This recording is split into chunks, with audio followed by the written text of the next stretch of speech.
देखो, रूस को इस बात की भनक लग गई है कि यूक्रेन का साथ पूरी तरह से अमेरिका दे रहा है, चाहे वो हथियार देकर हो या फिर शांति की बात ऊपर ऊपर कर हो। जी हाँ, बिल्कुल सही सुन रहे हैं। इस वक्त जो खबर आ रही है वो आपको चौंका देगी, क्योंकि इसमें मैं आपको बताऊंगा कि कैसे अब रूस ने नए नए हथियारों को लॉन्च करना शुरू कर दिया है। खबर सामने आ रही है, बुरेवेस्तनिक से पैसाडाइन तक रूस क्यों खोल रहा अपने पत्ते, एक के बाद एक नए हथियार कर रहा लॉन्च।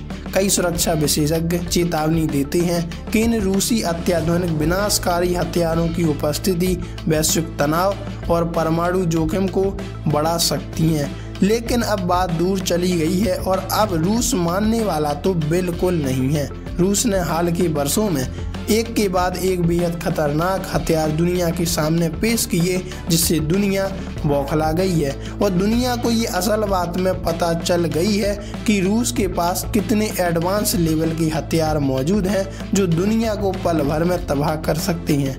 हवा में परमाणु ऊर्जा से चलने वाली क्रूज मिसाइल, बुरेवेस्तनिक, समुद्र के अंदर से हमलावर अंडर वाटर ड्रोन और उन्हें ले जाने के लिए बनी नई परमाणु पनडुब्बी।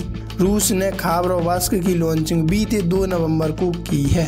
दरअसल ये प्रणालियां रूस के दावे के अनुसार लंबी रेंज और भारी विनाश करने की क्षमता रखती हैं। अब सवाल यहाँ ये है कि इन सब के साथ रूस का असली इरादा क्या है और इसका लंबा खेल किस तरफ है, अमेरिका की तरफ है या यूक्रेन की तरफ। बुरेवेस्तनिक असीमित रेंज वाली मिसाइल है जिससे टक्कर लेना कोई आसान खेल नहीं है। Centre for strategic and international studies के मुताबिक रूस का दावा है कि बुरेवेस्तनिक स्काईपॉलिक परमाणु रिएक्टर से चलने वाली क्रूज मिसाइल है जिससे ईंधन खत्म होने की चिंता नहीं रहती, मतलब बिना ईंधन के भी ये चल सकती है। रिपोर्ट के अनुसार यह छोटी लगने के बावजूद बड़े परिमाण लगभग 40 मेगाटन तक का वारहेड ले जा सकती है और समुद्र की सतह के पास उड़कर रडार से बचने की कोशिश करती है। रूस ने कहा कि इसका परीक्षण 2024 में होगा और इसे 2025 में सेना में शामिल किया जा रहा है। रूस का दावा है कि यह मिसाइल बहुत दूर तक पहुंच सकती है।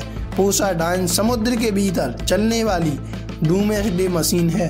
पैसाडाइन एक परमाणु ऊर्जा संचालित अनमैन्ड अंडर वाटर व्हीकल बताया जाता है। रूस के दावों के मुताबिक यह 100 मेगाटन तक का न्यूक्लियर वारहेड ले जा सकती है। अब 100 मेगाटन कोई छोटी यूनिट नहीं है, ये कई इलाके और कई छोटे देश को नष्ट कर सकती हैं। बहुत गहराई तक डाइव कर सकता है और हजारों किलोमीटर तक चल सकता है। रूस ने कहा इसका सफल परीक्षण 5 नवंबर 2024 को हुआ और इसे जल्द सेवा में लाया जाएगा। पैसाडाइन के जरिए बड़े तटों पर सुनामी जैसी तबाही पैदा करने की बात कही जाती है, इसलिए इसे डूम्सडे वेपन भी कहा जाता है। वैसे आप इस बारे में क्या राय रखते हैं, कमेंट में लिखकर जरूर बताइएगा और आप ये भी बताइएगा कि कैसे रूस का रुझान किस देश की तरफ है, किस देश को नष्ट करने की तरफ है। कमेंट में लिखकर जरूर बताइए।